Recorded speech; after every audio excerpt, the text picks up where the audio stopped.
So Gruhalakshmi ಯೋಜನೆ 8ನೇ ಕಂತಿನ ಬಿಡುಗಡೆ ಬಗ್ಗೆ ಸರ್ಕಾರದ ಒಂದು ಬಿಗ್ ಅಪ್ಡೇಟ್ ಸಿಕ್ಕಿದೆ ನಮಗೆ. ಸೊ ಇದ್ರ ಬಗ್ಗೆ ಎಲ್ಲ ಡೀಟೇಲ್ ಆಗಿ ತಿಳಿಸ್ಕೊಡ್ತೀನಿ. ಬನ್ನಿ ವಿಡಿಯೋನ ಸ್ಟಾರ್ಟ್ ಮಾಡೋಕ್ಕಿಂತ ಮುಂಚೆ ನೀವೇನಾದರೂ ನಮ್ಮ ಚಾನಲ್ಗೆ ಸಬ್ಸ್ಕ್ರೈಬ್ ಮಾಡ್ಕೊಂಡಿಲ್ಲ ಅಂದರೆ ದಯವಿಟ್ಟು ಚಾನಲ್ಗೆ ಸಬ್ಸ್ಕ್ರೈಬ್ನ ಮಾಡ್ಕೊಳ್ಳಿ. ಹಾಗೆ ವಿಡಿಯೋನ ಆದಷ್ಟು ಎಲ್ಲರಿಗೂ ಶೇರ್ ಮಾಡಿ ಅಂತ ಹೇಳ್ತಾ ವಿಡಿಯೋಗೆ ಲೈಕ್ ಕೊಟ್ಬಿಟ್ಟು ವಿಡಿಯೋನ ನೋಡಿ. ಸರ್ಕಾರದವರು ಗೃಹಲಕ್ಷ್ಮಿ ಯೋಜನೆ ಹಣನ ಫಲಾನುಭವಿಗಳ ಖಾತೆಗೆ ಮಾಡುವ ಪ್ರಕ್ರಿಯೆಯನ್ನು ಇನ್ನಷ್ಟು ಚುರುಕು ಮಾಡಿದ್ದಾರೆ ಅಂತ ಹೇಳೋದ್ರಲ್ಲಿ ಯಾವುದೇ ಡೌಟ್ ಇಲ್ಲ.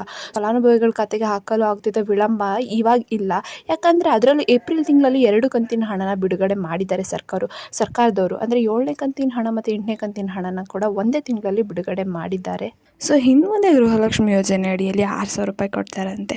ಸೊ ಹೌದು, ಗೃಹಲಕ್ಷ್ಮಿ ಯೋಜನೆ ಅಡಿಯಲ್ಲಿ 6,000 ರೂಪಾಯಿ ಕೊಡ್ತಾರೆ. ಸೊ ಯಾರ್ಯಾರಿಗೆಲ್ಲ 6,000 ರೂಪಾಯಿ ಸಿಗುತ್ತೆ ಅಂದರೆ, ಸೊ ಇಲ್ಲಿವರೆಗೂ ಯಾರಿಗೆ ಬರೀ 4 ಕಂತಿನ ಹಣ ಬಂದುಬಿಟ್ಟು 5, 6, 7 ಈ ಥರ 3 ಕಂತು 4 ಕಂತಿನ ಹಣ ಬಂದಿರಲ್ವಲ್ಲ, ಸೊ ಅವರಿಗೆ ಸರ್ಕಾರದವರು ಒಂದೇ ತಿಂಗಳಲ್ಲಿ 6,000 ರೂಪಾಯಿನೂ ಜಮಾ ಮಾಡ್ತಾರಂತೆ. 6,000 ರೂಪಾಯಲ್ಲಿ 4,000 ರೂಪಾಯಲ್ಲಿ 2,000 ರೂಪಾಯಲ್ಲಿ. ಸೊ ಅಂಥವ್ರಿಗೆ ಒಂದೇ ತಿಂಗಳಲ್ಲಿ ಪೆಂಡಿಂಗ್ ಹಣನ ಜಮಾ ಮಾಡ್ತಾರೆ ಅಂದ್ಬಿಟ್ಟು ಸರ್ಕಾರದವರು ತಿಳಿಸಿದ್ದಾರೆ. ಸೊ ಏನು ಸರ್ಕಾರದವರು ಒಂದೇ ತಿಂಗಳಲ್ಲಿ 2 ಕಂತಿನ ಹಣನ ಬಿಡುಗಡೆ ಮಾಡಿದ್ದಾರೆ ಅಂದರೆ 7ನೇ ಕಂತು ಮತ್ತು 8ನೇ ಕಂತಿನ ಹಣನ ಬಿಡುಗಡೆ ಮಾಡಿದ್ದಾರೆ. ಸೊ ಏನು 8ನೇ ಕಂತಿನ ಹಣ ಆ್ಯಕ್ಚುಲಿ ಏಪ್ರಿಲಲ್ಲಿ ಬರಬೇಕಿತ್ತು, ಅದನ್ನು ಮಾರ್ಚ್ ತಿಂಗಳಲ್ಲೇ ರಿಲೀಸ್ ಮಾಡಿದರು. ಸೊ ಇನ್ನು 8ನೇ ಕಂತಿನ ಹಣ ಸಂಪೂರ್ಣವಾಗಿ ಕರ್ನಾಟಕದ ಎಲ್ಲ ಜಿಲ್ಲೆಗೂ ಬಂದಿಲ್ಲ. ಕೆಲವೊಂದಷ್ಟು ಜಿಲ್ಲೆಗಳಿಗೆ ರಿಲೀಸ್ನ ಮಾಡಿದ್ದಾರೆ. ಒಂದು 14 ಜಿಲ್ಲೆಗೇನೋ ಇವಾಗ ರಿಲೀಸ್ ಆಗಿದೆ. ನಾನು ನೆಕ್ಸ್ಟ್ ವೀಡಿಯೋದಲ್ಲಿ ಯಾವ ಜಿಲ್ಲೆ ಅಂದ್ಬಿಟ್ಟು ತಿಳಿಸ್ಕೊಡ್ತೀನಿ.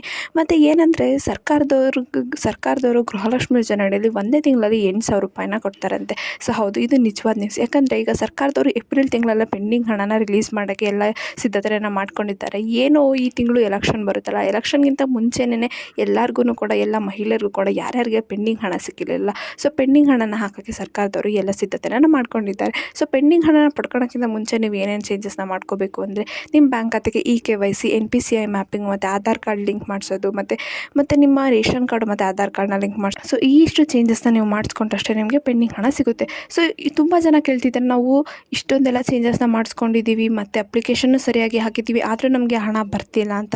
ಸೊ ಅಂಥವರು ಏನು ಮಾಡಬೇಕಂದ್ರೆ, ನೀವು ಒಂದು ಮಹಿಳಾ ಮತ್ತು ಮಕ್ಕಳ ಕಲ್ಯಾಣ ಇಲಾಖೆಗೆ ಹೋಗ್ಬಿಟ್ಟು ನೀವು ನಿಮ್ಮ ಪ್ರಾಬ್ಲಮ್ಸ್ನ ಹೇಳ್ಕೊಬೋದು. ಸೊ ಅಲ್ಲಿ ಅವರು ನಿಮಗೆ ತಿಳಿಸ್ಕೊಡ್ತಾರೆ ಏನು ಪ್ರಾಬ್ಲಮ್ ಆಗಿದೆ, ನಿಮಗೆ ಏನು ಹಣ ಬರ್ತಿಲ್ಲ ಅಂದ್ಬಿಟ್ಟು ತಿಳಿಸ್ಕೊಡ್ತಾರೆ. ಸೊ ಒಂದು ವೇಳೆ ಅದು ಆಗಲಿಲ್ಲ ಅಂದರೆ ನೀವು ಮತ್ತೆ ಮರು ಅಪ್ಲಿಕೇಶನ್ನ ಹಾಕ್ಬೋದು. ಇಲ್ಲಿವರೆಗೂ 1 ಕಂತಿನ ಹಣ ಬಂದಿಲ್ಲ ಅಂದರೂ ಕೂಡ ನೀವು ಮರು ಅಪ್ಲಿಕೇಶನ್ನ ಹಾಕ್ಬೋದು. ಮರು ಅಪ್ಲಿಕೇಶನ್ ಹಾಕೋಕ್ಕಿಂತ ಮುಂಚೆ ನೀವು ಏನು ಒಂದು ಕೆಲಸ ಮಾಡಬೇಕಂದ್ರೆ, ನೀವು ಫಸ್ಟ್ ಬ್ಯಾಂಕ್ ಖಾತೆನ ನೀವು ಪೋಸ್ಟ್ ಆಫೀಸಲ್ಲಿ ತೆಗಿಬೇಕು. ಸೊ ಪೋಸ್ಟ್ ಆಫೀಸಲ್ಲಿ ತೆಗೆದ್ಬಿಡೋದಕ್ಕೆ ಅದನ್ನು ಲಿಂಕ್ ಮಾಡಿಸ್ಬಿಟ್ಟು ಆಮೇಲೆ ನೀವು ಮತ್ತೆ ಗೃಹಲಕ್ಷ್ಮಿ ಯೋಜನೆಗೆ ಮರು ಅಪ್ಲಿಕೇಶನ್ ಹಾಕಬೇಕು.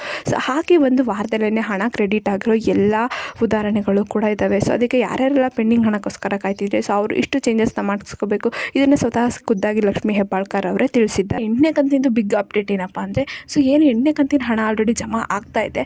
ಸೊ ಏನಾದರೂ ನಿಮಗೆ ನೋಟಿಫಿಕೇಷನ್ ಬಂದಿಲ್ಲ, ನಿಮ್ಮದು ಫೋನಿಗೆ ಏನೋ ಒಂದು ಮೆಸೇಜ್ ಬಂದಿಲ್ಲ ಅಂದರೆ, ನೀವು ಬ್ಯಾಂಕಿಗೆ ಹೋಗ್ಬಿಟ್ಟು ಬ್ಯಾಂಕ್ ಪಾಸ್ಬುಕ್ನ ನೀವು ಅಪ್ಡೇಟ್ ಮಾಡಿಸ್ಕೋಬೇಕಂತೆ. ಸೊ ಇದು ಏನೊಂದು ಸರ್ಕಾರ ನೀಡುವ ಅಪ್ಡೇಟು. ಸೊ ಏನಂದರೆ ಮೆಸೇಜ್ ಬಂದಿಲ್ಲ ಅಂದರೆ ನೀವು ಬ್ಯಾಂಕ್ ಪಾಸ್ಬುಕ್ಕನ್ನು ಅಪ್ಡೇಟ್ನ ಮಾಡಿಸ್ಕೋಬೇಕಂತ. ಇಲ್ಲಾಂದರೆ ನೀವು DBT ಮೂಲಕ ನೀವು ಸರಳವಾಗಿ ಮನೆಯಲ್ಲೇ ಬಂದಿದೆಯೋ ಇಲ್ವೋ ಅಂತ ಚೆಕ್ ಮಾಡ್ಕೋಬೋದು. ಸೊ ಇಷ್ಟು ಹೇಳ್ತಾ ಇಟ್ಬಿಟ್ಟು ಗೃಹಲಕ್ಷ್ಮಿ ಯೋಜನೆ ನಿಮಗೆ ಇಷ್ಟ ಆಯ್ತು ಅನ್ಕೊತೀನಿ. ಇಷ್ಟಾದರೆ ದಯವಿಟ್ಟು ಚಾನಲ್ಗೆ ಸಬ್ಸ್ಕ್ರೈಬ್ ಮಾಡ್ಕೊಳ್ಳಿ. ವಿಡಿಯೋನ ಆದಷ್ಟು ಎಲ್ಲರಿಗೂ ಶೇರ್ ಮಾಡಿ. ಏನೇ ಪ್ರಾಬ್ಲಮ್ ಇತ್ತಂದರೆ ಕಮೆಂಟ್ನ ಹಾಕಿ. ಧನ್ಯವಾದಗಳು.